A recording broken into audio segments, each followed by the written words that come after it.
Bonjour à tous, bienvenue dans ce cycle de vidéos consacré au développement durable dans la direction technique d'événements.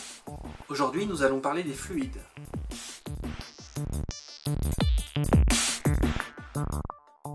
Nous allons plus particulièrement parler de l'eau et de l'électricité dans cette capsule. Alors commençons par l'eau et donnons quelques informations. L'organisateur d'événements a l'obligation de donner au public un accès gratuit à l'eau potable, selon des quantités d'accès qui sont déterminées en fonction de la jauge. Un robinet qui fuit, c'est 5 litres d'eau perdue par heure, donc 120 litres par jour.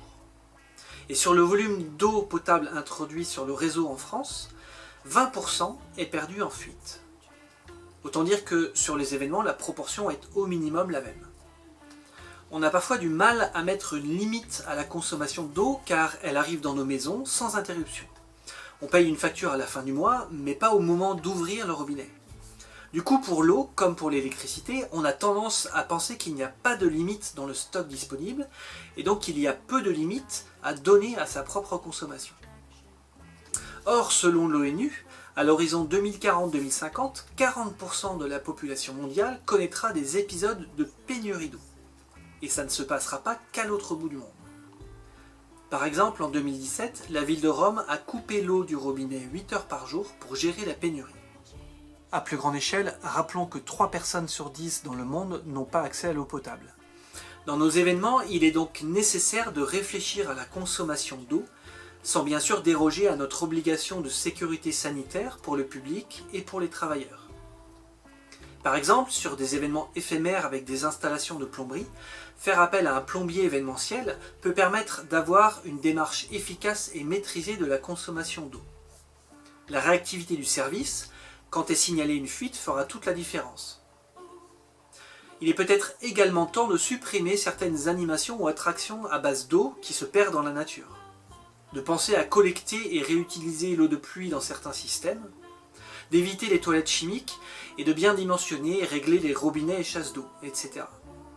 Donc on revient encore une fois à repenser nos systèmes et à mettre de l'humain pour assurer des contrôles des installations effectuées. Pour l'électricité, ce n'est pas plus simple. Selon les études, 69% des installations électriques ont une capacité 2 fois supérieure au pic de consommation.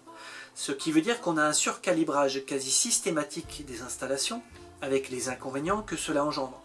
Budget, surconsommation, habitude de travail, encrassement des moteurs, etc.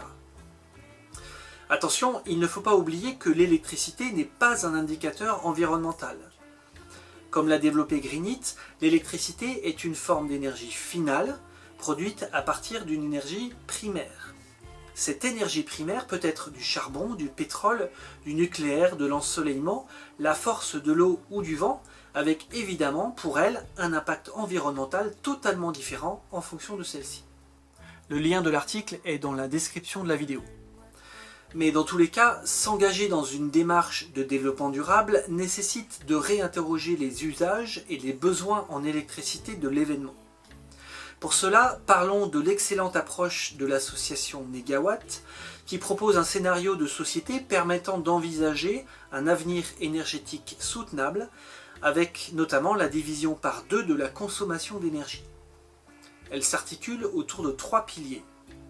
La sobriété, c'est-à-dire la maîtrise des besoins électriques, l'efficacité, c'est-à-dire la réduction de la quantité d'énergie nécessaire pour satisfaire ces besoins, les énergies renouvelables qui doivent remplacer progressivement les énergies fossiles et nucléaires. On voit ici que l'enjeu se situe dans la préparation et l'accompagnement de la mise en place de la distribution électrique tout autant que dans la source d'approvisionnement. Il serait absolument incomplet de basculer sur de l'énergie 100% renouvelable sans avoir au préalable cherché à maîtriser sa consommation. L'enjeu de la maîtrise de l'énergie électrique événementielle se situe notamment dans la formation des électriciens pour mieux comprendre les comportements électriques. Rappelons ici que l'électricité est un métier et que le code de la construction et de l'habitation impose la présence d'un électricien qualifié quand il s'agit d'établissements recevant du public de première ou deuxième catégorie, c'est-à-dire à partir de 701 personnes, voire même de troisième catégorie, c'est-à-dire à partir de 301 personnes quand il s'agit de type L. Voir les articles EL18 paragraphe 2 et L57 paragraphe 3 de l'arrêté du 25 juin 1980. Attention, quand on parle d'électricien qualifié, il faut comprendre ayant un diplôme de type CAP, Bac Pro, BP, BTM, etc. En résumé, il y a de multiples bonnes pratiques que vous trouverez sur les réseaux, mais encore une fois, l'important est de commencer par diagnostiquer les consommations d'eau ou d'électricité, de voir comment les réduire et de mettre en place un plan d'action pour y arriver. Voilà, j'espère que cette capsule vidéo vous aura éclairé. Commentez, partagez, abonnez-vous et surtout n'oubliez pas, pour l'ADT, pensez d'aider.